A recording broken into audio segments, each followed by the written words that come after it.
You're lying in bed, and the sound rips through your skull like a splinter of bone. Not a lion's roar, not a rival's war cry. Just a soft, synthetic beeping from a slab of glass and metal on your nightstand. Your hand slaps out, muscle memory, and you silence it.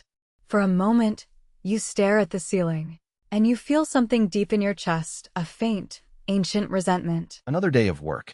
Another day of doing what someone else tells you to do. Of trading your waking hours for numbers on a screen. Of sitting in a box under buzzing lights, while the sun climbs the sky without you. You don't know why, but it feels like a scam. Like you were promised something that never arrived. And you're right. You were scammed. But it didn't happen in a boardroom or a bank. It happened over 12,000 years ago, in the damp soil of a river valley, when a handful of wild grasses pulled off the greatest con in the history of our species. The scam runs so deep that you can't see it, because it built the world around you. The cities, the clocks, the jobs, the debts. And your body still remembers the before. But for 99.9% of human history, that sound didn't exist. No alarm clocks. No shifts. No bosses. Your ancestors lived in a world that would feel to you now like a fever dream of freedom. They slept when they were tired, woke when the sun warmed their faces, and spent their days moving through a landscape that fed them. They knew the taste of every berry, the tracks of every animal, the gossip of the birds. They worked. Yes, they worked, but not in the way you do. A few hours of foraging, a burst of hunting, and then long afternoons of storytelling, carving, staring at the clouds. Anthropologists who study modern hunter-gatherers, like the Jew/Hoansi of the Kalahari, have found that they secure their food in about 4 to 6 hours a day. The rest is leisure. They don't have a word for weekend, because every day is a kind of weekend. They don't accumulate, because you can't carry much when you walk. They don't obey a clock, because the sun is the only clock that matters. And the evidence etched into ancient bones tells the same story. Pre-agricultural skeletons are tall, strong, their teeth nearly perfect. They died of accidents, infections, the occasional leopard. But not of famine, not of the slow grinding wear of repetitive labor, not of the diseases that come from crowding together in filth. If you could strip away the last 10,000 years and look at your own body, you'd see a creature built for exactly that life. A hunter's eyes, a forager's gut, a wanderer's feet. You are that creature, still, under the office clothes. So what changed? What tricked you into swapping a life of variety and movement for a life of backache and spreadsheets? The answer begins with a quiet, almost invisible betrayal. About 12,000 years ago, in the Fertile Crescent, a wild grass called wheat made a move. It didn't have a brain, but it had a strategy so effective that it would eventually cover millions of square miles of the planet and turn the most powerful predator on Earth into its servant. You see, for most of its existence, wheat was just another grass, clinging to life in a narrow band of the Middle East. Its seeds were small, its germination finicky. But then the climate wobbled. The ice sheets retreated, the planet warmed, and a few patches of wheat found themselves in an environment perfect for a clever trick. The trick was this: when a human bent down to pick a handful of wheat seeds, some of those seeds would fall to the ground. And the next season, those seeds would sprout right there, in the disturbed soil of the human camp. The humans, noticing this, started to protect the patch, to water it, to chase away the birds. They thought they were the clever ones. They thought they were domesticating wheat. But the wheat was domesticating them. This is the counterintuitive twist that still makes scientists shake their heads. We didn't invent agriculture. Agriculture invented us. Or rather, a handful of plant species, wheat, rice, maize, barley, hacked the primate brain. They offered a seductive bargain: more calories per square foot, if only you'd stay put. Clear the weeds, till the soil, and guard the harvest. And it worked. The calories did flow.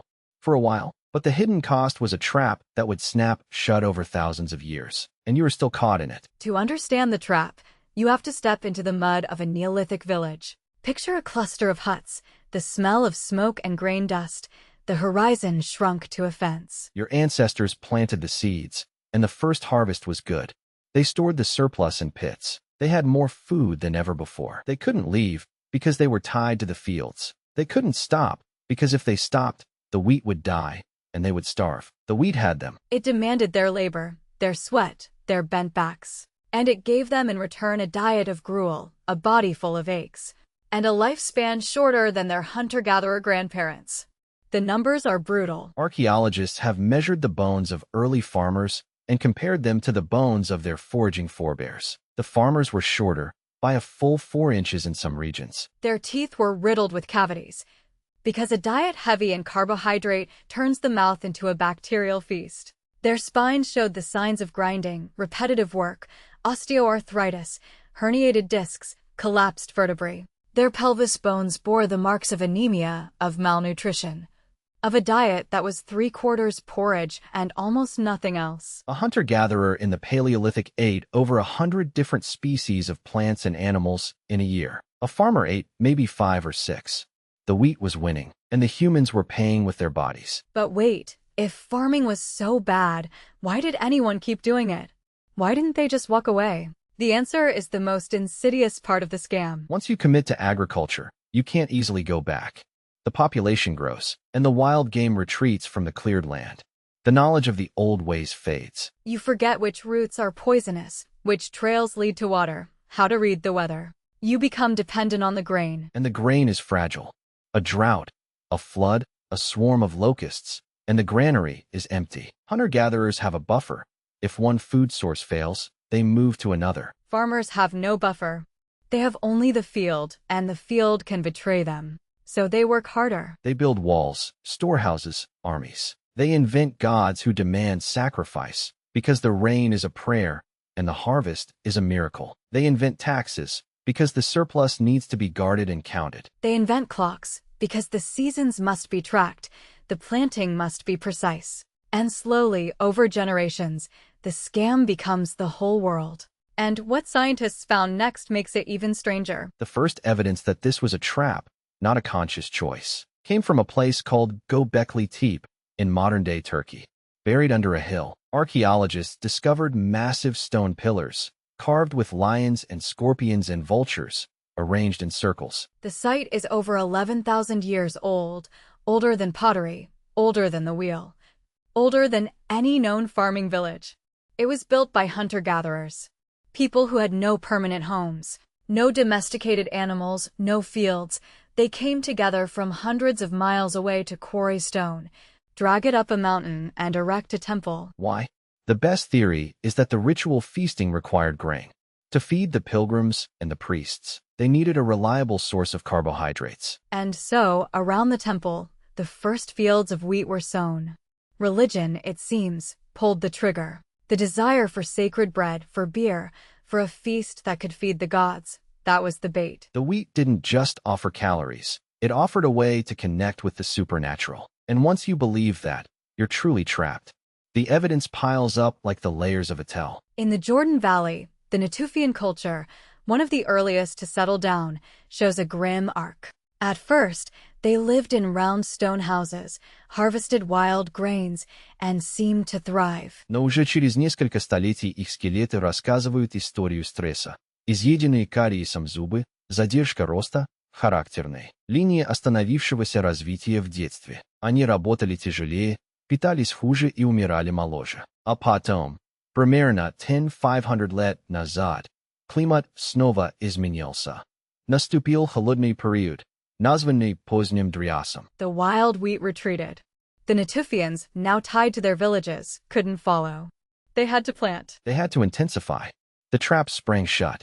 When the climate improved, the wheat was already in charge. The population had grown, the land was altered, and there was no going back. There's a famous experiment, not from archaeology, but from Russia, that captures the eerie logic of this domestication. In the 1950s, a geneticist named Dmitry Belayev started breeding silver foxes. He selected only for tameness, the foxes that were least afraid of humans. Within a few generations, the foxes started to change. Their ears flopped.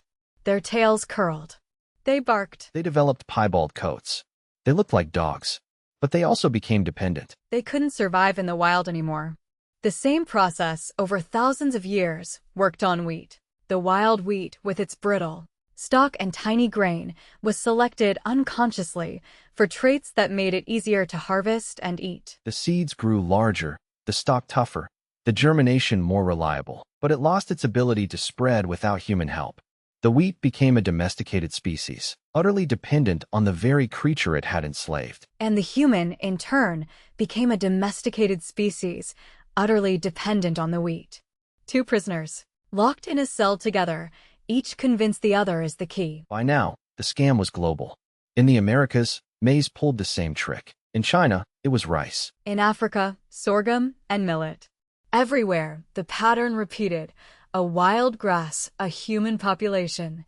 A sweet promise of abundance, and then the slow, grinding collapse into harder work and worse health. The hunter-gatherer's life, once the only life, became a relic, pushed to the margins of deserts and jungles. The farmers spread, their numbers swelling, their armies marching, their cities rising, and the wheat spread with them, its seeds carried in their pockets, its pollen dusting their hair. Today, wheat covers more of the Earth's land surface than any other plant, and it has done so by turning Homo sapiens into a delivery system. You are that delivery system.